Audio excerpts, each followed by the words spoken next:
Hey, that's not rubbish.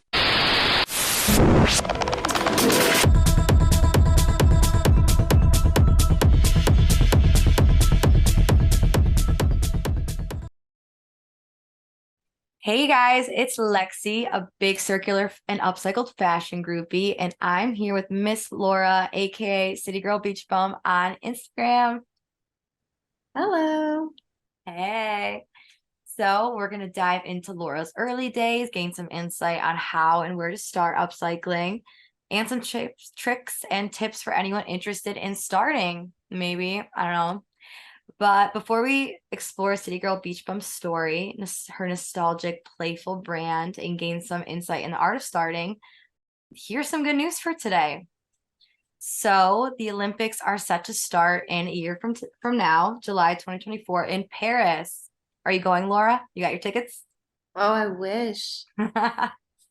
Same, but maybe next year. 'Cause I'm Yeah, having it sounds amazing. But well, for those who are going, they will be sitting on chairs made of plastic recycled from local bins. Yep. Oh, that's Yeah, how great. cool is that? How many chairs do they have to make?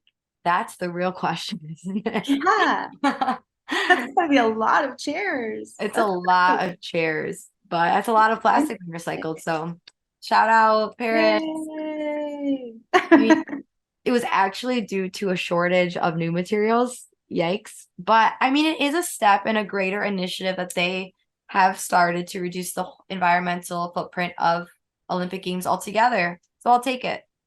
Yeah, yeah. Yeah. It's good they're not making that much new plastic. No, I mean, I can even imagine how much materials they go through every year Yeah. because right, all the people, all the like food they buy, like just everything that goes with it. It's a lot. Yeah, all those water bottles. Dude, water bottles. Don't even get me started. Yeah, yeah. Well, Miss Laura, a key characteristic to your brand, is the materials you use, I would say. They're very unique. They have graphics of all of our favorite animated movies and shows growing up. You got the Goosebumps shorts, which is my personal favorite. You got the Oh, Looney yeah. Tunes. Yeah, yeah, I put it in my story, actually. But the Looney Tunes, 101 Dalmatians, you have a lot, Mickey Mouse. So, I mean, obviously, I have to ask, were you yourself a Disney, Nickelodeon, or Cartoon Network kid? Disney. Good Definitely answer. Disney. We didn't have cable. So yeah, it was just, I didn't have Nickelodeon. When I I was a believe little, it. I'm a little older. So when I was a little older, my younger brother started watching SpongeBob, and I think that's going to be Nickelodeon, It is. right? Yes, yes. So yeah, so I like SpongeBob because he liked SpongeBob. Like I was 16, he was 8, So they had Right. Nickelodeon by then, I guess, but I was a little too old for SpongeBob when I was 16. That's But fair. No, I will watch it sometimes now. I have one friend, shout out Ariana. She's obsessed with SpongeBob. Like she'll binge watch it. Like people our age are binge watching like I don't know, like The Office or like Breaking Bad or like those more like sophisticated shows. But oh, she loves SpongeBob. Uh, She I is can binge SpongeBob. watch Daria. Which one? I found some Daria sheets. Oh man. Yeah, I haven't watched Audrey, but I can picture her. I It's just her face I can relate to. Like she's got like this consistent eye roll, doesn't she? Yeah, they're Yeah. always just rolled. Yeah. And her best friend Jane, her eyes are always rolled too. I know, yeah. And then sometimes it'll be, something that I don't necessarily love, but I always like when I'm making something, I'm kind of thinking, okay, who is this for? And will it find them? How am I going to bring them to this? And so, like I'm not super into Power Rangers, but I know people love it. So I want to make somebody that dress that they're going to love so much. Speak to their inner child. Yeah, yeah, That's nice. So I wasn't a big Power Rangers girl either, but they were kind of cool, like their way they dress, like just the concept. Maybe I'll yeah. revisit. Yeah. Well, and the pink one was on Felicity. Oh, she's sweet.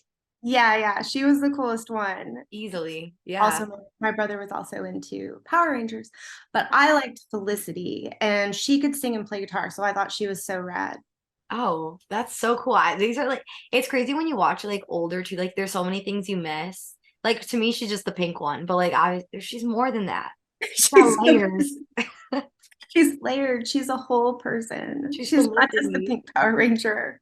But honestly, I am kind of a fake 90s kid. Like, my birthday, I was born December 28th, 1999. It's like the last 3 days of the 90s. So, Yeah. yeah, I'm a cheater. But I mean, like, So what? you're 90s, baby. You're a certified 90s. At least I made the cut. I still milk it. Yeah. Yeah, you can say it. You can say you're a 90s baby. I wear scrunchies. Well, and scrunchies are back, so They yeah. are. That's actually what I wanted to talk to you about was so you're a better 90s kid than I am. I'll give it to you. What were some of your favorite like pieces as a teenager or kid in the 90s? Okay, the first thing that pops to my mind in the 90s, like kind of earlier 90s, everyone was wearing jeans that didn't have the waistband, that had just fringe around, Right? around the waistband. And I had a pair of those that I wore with this plaid bodysuit that I got at Gadzooks. And I thought this outfit was cool. If I had it now, I would Sounds totally, cool. yeah, I would totally wear it. Yeah, the bodysuit with the fringe jeans. Should make some of those jeans. Yeah, how that we're talking about it. I'll take that. Yeah, I'll that's take a great upcycle. it sounds cool. Why haven't I seen these? I actually, if my video on here was working, I have, well, you'll see them on the thing. I'll grab them, but I have some right here. Yeah, show us. Yeah.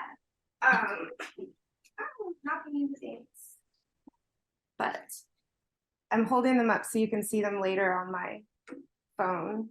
They look beautiful. They're gorgeous. So you'll see what I'm talking about. Suspense Yeah. is killing me. Yeah, so that's the first thing that pops into my mind for the 90s is those jeans and the bodysuits. Do you like feel like the Y2K comeback truly captures what it was like back then, or do you think it's like kind of like taking the best or like One thing that it does that really kind of makes me laugh is that some of the things that the people in their early 20s now are recreating are not what the younger people were wearing. It's more like what our moms were wearing. You hear that? Oh my And so when I see it, it kind of I'm like, ooh, yeah, no, that's Ooh. not like you wouldn't have seen Jennifer Aniston wearing that. Jennifer Aniston's mom would have been wearing that. Like what? Give an example. And I mean, honestly, now I think they're cute, but it's like a t-shirt with a print that's kind of almost a faux patchwork, and it's all pastel and like crooked layered with little writing. Oh, okay. Yeah, I don't remember.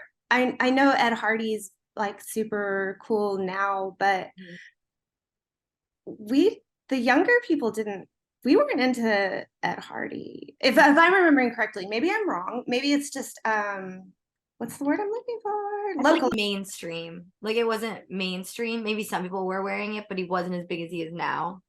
Right. Or niche back then. Also, maybe it's just where I was, maybe where I lived and the people I ran around with weren't wearing that, and other places were. But I have always watched a lot of TV, so I didn't see it there either. Yeah, so I guess let's dive into your story and how all of this has transitioned into like your brand. Because I mean, your brand is super revolved around the patterns, like we talked about, like the nostalgic characters that we remember, like Mickey, the Dalmatians, like we talked about. So like how did you get into that? Like how did you pick this? Like why do you gravitate to them so much?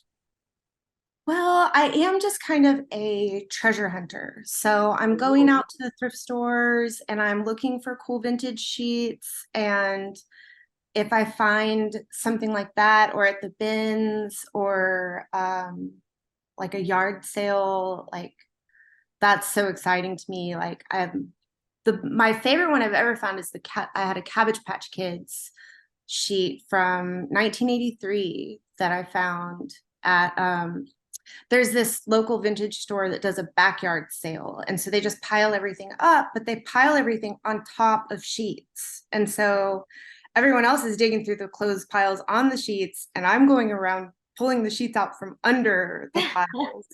And I found Harley Davidson, I found some Mickey Mouse, I found the Cabbage Patch Kids sheets that day. So they're all just kind of like, what are you doing? I'm like, Don't I'm worry like, about it. yeah, you take that. I don't need those Carhartt jackets. Yeah, you do you. I'll do me. Yeah. But I mean, it's not for me, it's not really just the cartoons. I really like there's certain things I'd like to see more of just in fashion in general. I don't see why people don't do more, like why color blocking isn't more everywhere. Like if every clothing item was color blocked, I would be so happy. Big color girl over here, so me too.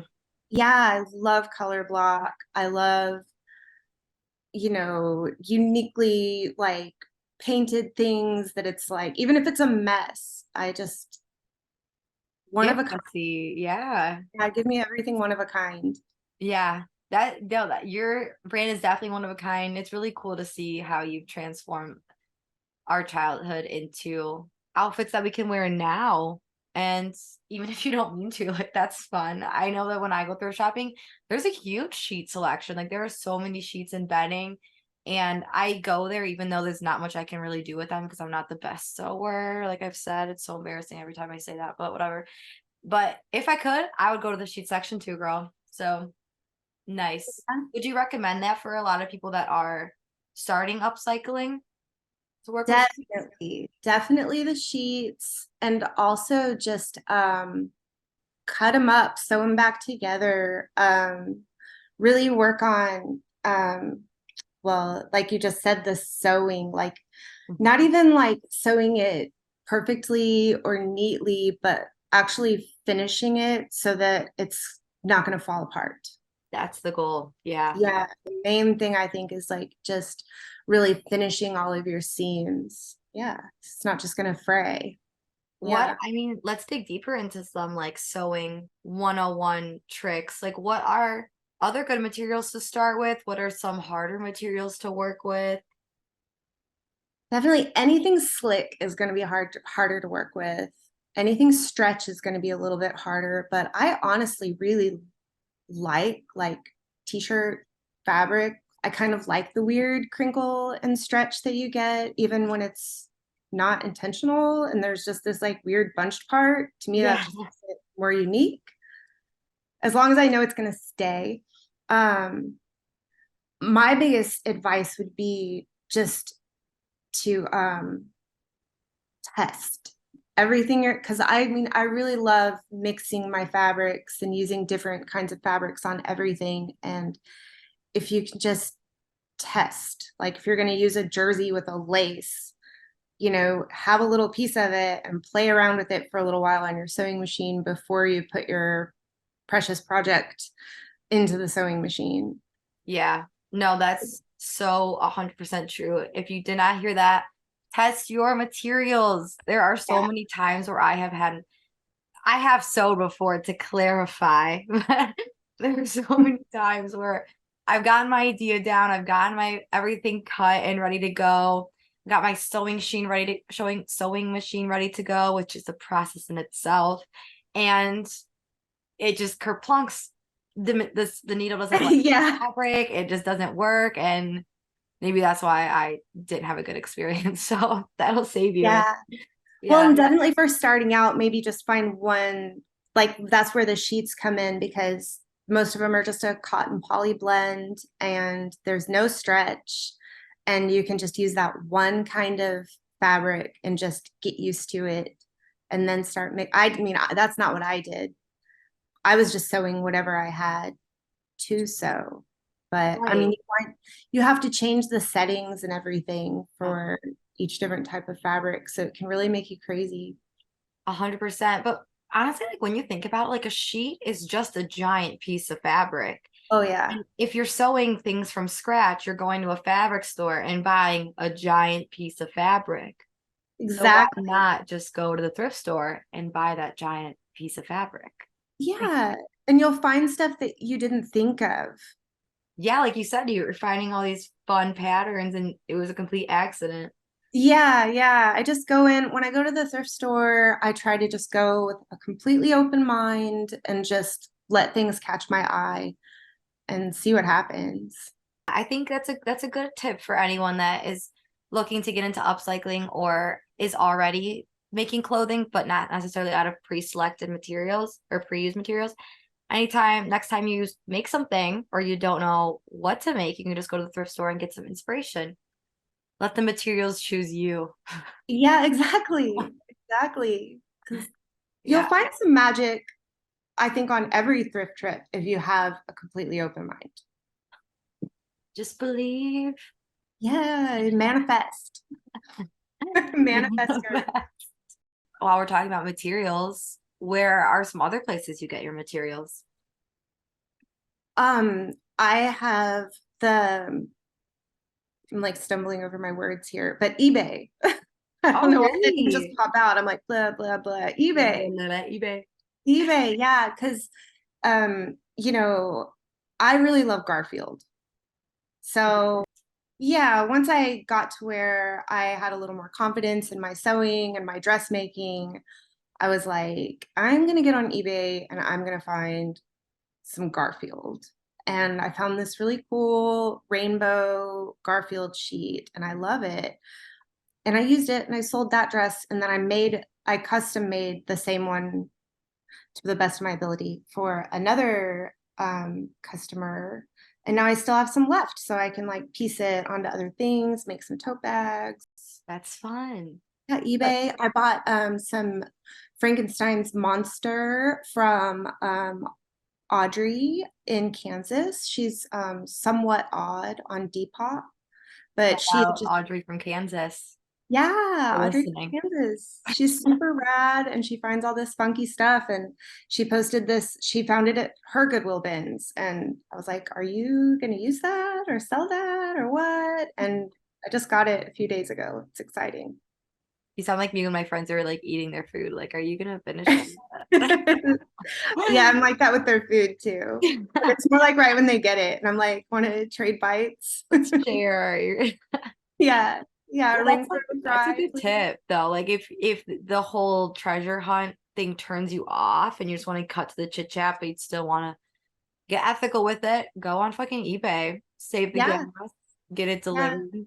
eBay, send it right to your door. I've been really into rickrack lately. So yeah, I found some on eBay.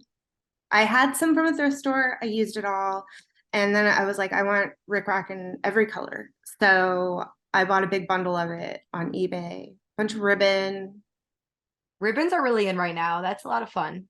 Yeah, I'm really into the ribbon. And I like that because I feel like it's kind of a new thing. Like it will remind people one day of 2023 instead of being so much, oh, that's 90s or oh, that's Y2K. Like I feel like that's kind of something that we're creating now, a style that's buzzing around. Be remembered. It's been a good year. Yeah, a few of our own things from our this little time. I would also say going back to the t-shirt thing or just other ways to find materials is don't be afraid to ask family and friends. That's kind of what I've been doing and it's helped me a lot with maybe where some materials or the graphics on them don't really matter. You're cutting them up anyways or like you're using the backs of them or you're collaging. Yeah, I love that. Well, When I mostly did jewelry, I had a lot of people would just bring me just like piles of their broken jewelry. And I mean, I still have tons of them and I use it. I make stuff. It's fun. no, seriously, once the word gets out that you're like crafting, like you're gonna have people just sending all their like things that they don't want anymore to you. Yeah, almost too much. Sometimes I have to be like, I'm not accepting any donations right now. Oh my God, Goodwill. Like, yeah. Yeah, we're full. We're full right now. No, because fabric hoarding is a thing in itself. Like, mad respect to our fabric hoarders. I am one of them. Me I too. don't even sew that much, and I just have 2 whole boxes of fabrics just waiting for me to find them under my bed. But Any good stuff? What do you have under there? honestly, when I was starting my Depop, like we'll get into it, like reselling and everything. Um, I had a lot of people that asked me if I could like resell their clothes, or my family, friends, or neighbors that are just like, I don't want this clothes anymore. Like, do what you want with it. Like, I'll try to sell them if they are like some good brands and stuff. But the other stuff, yeah, I've just kind of been keeping around if I think that no one's really going to buy it in a thrift store because it just doesn't really have that kind of value anymore, then I'll just keep it and Yeah, wait for me. wait for the inspiration moment. Yeah. That So, happens sometimes. And then you're like, wow, I've had this for 3 years and today's the day. oh, where did the time go? Yeah. Yeah, like today I'm gonna cut into this. Or sometimes you have something that is kind of already a treasure, and so you're waiting for that light bulb moment. Exactly. I'm looking at some sheets right now that I've been waiting for the light bulb moment. It's just like a 70s floral sheet. I have tons of it. I don't know why I feel like I need that light bulb moment. I need to just get the scissors Well, out. because you see her full potential and you're just waiting for it to see you. Right? I mean, I have so much of it. It could be like a whole line of, Oh, that could be fun. Yeah, let that yeah. marinate. Yeah, because it'd be cool if it was like a consecutive kind of thing, or even like a set, or There's definitely enough to make a shirt, a couple dresses, a bag. so I guess, yeah, if you're looking another thing when you're looking to get into creating garments, prepare for the life of fabric hoarding. Yeah, totally. And also scrap hoarding. Yeah, yeah, because I mean, if you're upcycling, like zero waste, you don't want to waste the scraps. And then if you love thrift shopping so much, like you can't not buy the things that you see sometimes. Someone Yeah, else is gonna get them, and there's only one because they're one of a kind. I So wind up trying to make like little pillows out of them, or like I made like yoga pads to go under my knees if you're gonna do okay. like low lunges and stuff on the hard floor. Just when the time comes. Yeah, yeah, just a little, just use that scrap fabric for it. Make them for your friends too, because it doesn't actually take very much to make one. What are some other what are some things you wish you'd known but when you first started taking up sewing? Oh, that's a good question. I need to know myself. Asking for a friend. Asking for a friend. Well, I definitely wish, like what I was saying before about finishing the seams. Like I made myself this really cute color block wrap top that fits me perfectly. I love it, but I didn't finish the seams or the yeah, I didn't finish the edges. Mhm. And I also didn't leave enough room to finish the edges. So now I just have to be really careful with it. So, I mean, that is my number one is just finish everything because, Mhm. and press, press, press. Press, Everyone press, always, press. yes, everyone says it. It's actually going to make your life so much easier if you do it. It's like, sometimes you're being lazy to try to make something easier for yourself and you're actually making it harder. Yeah. That is pressing. Hmm. Pressing. Like your project will come out 60% better if you press the whole 90%, 95% better if you press the whole time. Even like jersey, laces, like, use a low setting, but everything. But also, and this is a tough one, and I'm definitely guilty of like my style really bouncing around because I'm just like in a constant state of identity crisis, which is partially why I love thrifting so much. Trying to Wait, figure out what? who I am.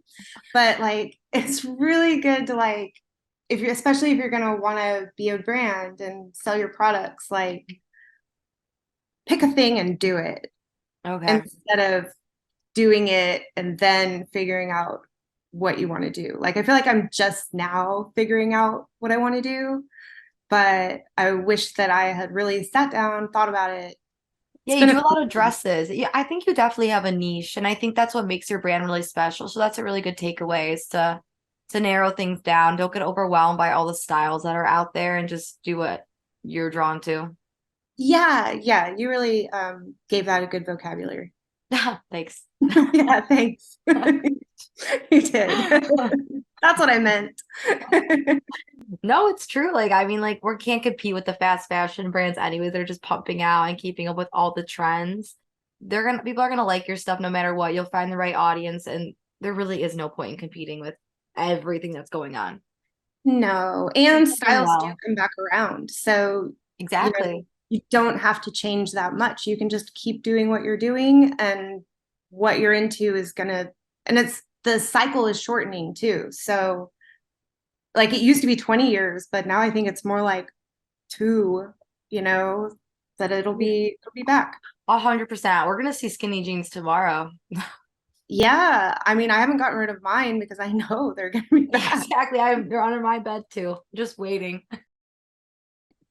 So, Laura, you essentially started out by finding, like, just coming across fun sheets at the thrift store and getting inspired by them. How did you go about selling them? Like, once you made them, we want to get them out there. Where did you go to do that?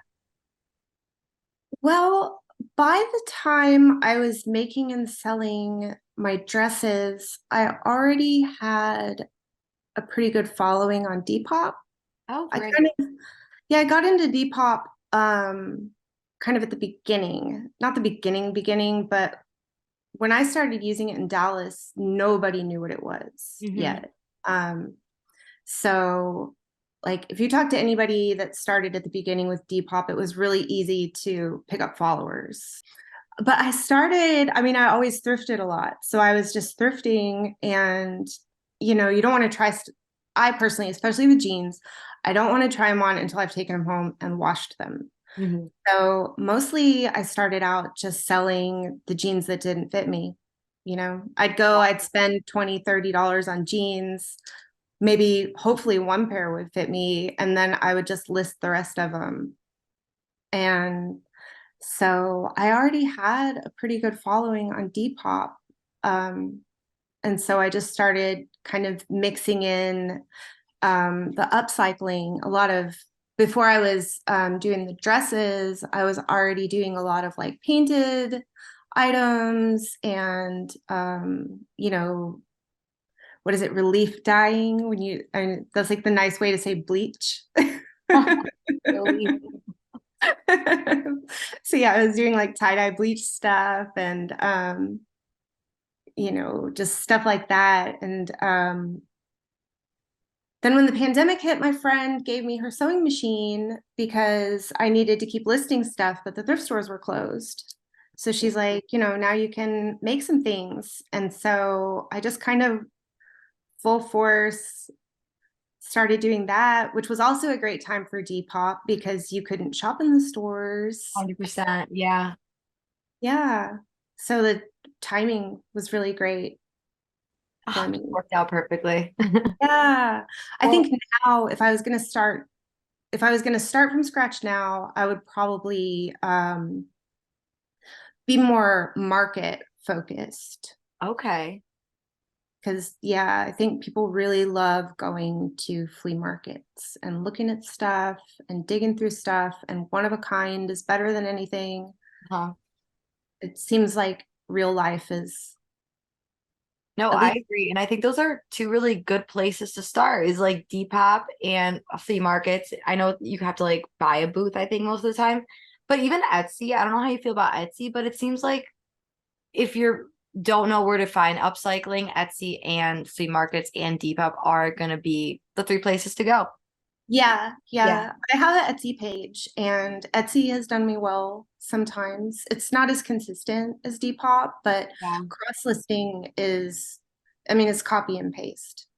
Yeah, So and Depop's more specific to like Etsy has a lot of different crafts. There's so much stuff on Etsy, and Depop has done a really good job of like marketing themselves to the audience that would be interested in it and like the styles that are on it. I'm a big fan of Depop. We'll have to do a deep dive on Depop one day. Yeah, I can a lot to say about Depop, but it's changed so much in the last year. Yeah. They've completely reformed because Etsy bought them. No way. Yeah, they're owned by Etsy now. Oh And it my was supposed to God. be super hands off, but from my perspective, it has not been. It seems like they've completely reformatted since Etsy bought them. Lots of things I don't like about Depop. So that's why I want to do deep Yeah, dive. we could do a Depop dirt episode. Yeah, we'll have to. Lots of pros and cons. They're a bit greedy sometimes, but in the end of the day, like it's nice to have somebody. I don't even know that these aren't really their intentions. I don't think their intentions were to bring circular fashion mainstream, but they are doing it. So Yeah, I appreciate them for that. yeah, I agree. Yeah. Okay, so thanks for the insight, Laura. Just to wrap things up, tell us about where you are now. Where's City Girl Beach Bum going? Actually, tell us how you got your name because I love it. City Girl Beach Bum. I like Oh, it. you like it? I Oh, like that's good. Sometimes I think about changing it. it. You can't. You can't. You can't. I was there's a neighborhood in Dallas called Deep Ellum, and it is right outside of downtown Dallas, and it's always been, punks and musicians and artists, and it's a little different now, but it cycles. But I was working at a cafe in Deep Ellum, and I wanted to start making jewelry, and I was just finding like broken pieces of brake lights and using that as like the stone. Uh-huh. And so to me, like a beach bum is going to make jewelry out of seashells, Uh, but I'm a city girl. So I was kind of saw myself as a city girl beach bum, just making stuff out of what I could find. But what I want to do now in the going forward, I just really want to focus. I've always been scattered. I've always been all over the place, but I really just kind of only want to do the upcycling now and just be completely focused. Like, stop worrying about the jewelry, stop worrying about selling vintage, stop worrying about all that, and just every day think, what am I going to cut up, and sew back together today? That's great. Your brand deserves it. It's doing great. I'm excited to see where it goes. Thanks. I encourage everyone to go check out City Girl Beach Bum on Instagram Yeah. and just take a trip down memory lane, honestly. Yeah, it's very cool. Thank And you. I think especially if you're a teacher, I think it'd be so cute if you were a teacher and you wore City Girl Beach Bum. Yes, Yeah. I completely agree with that. That would be very cute. Yeah, it would be fun. I would love if my teacher wore that kind of stuff.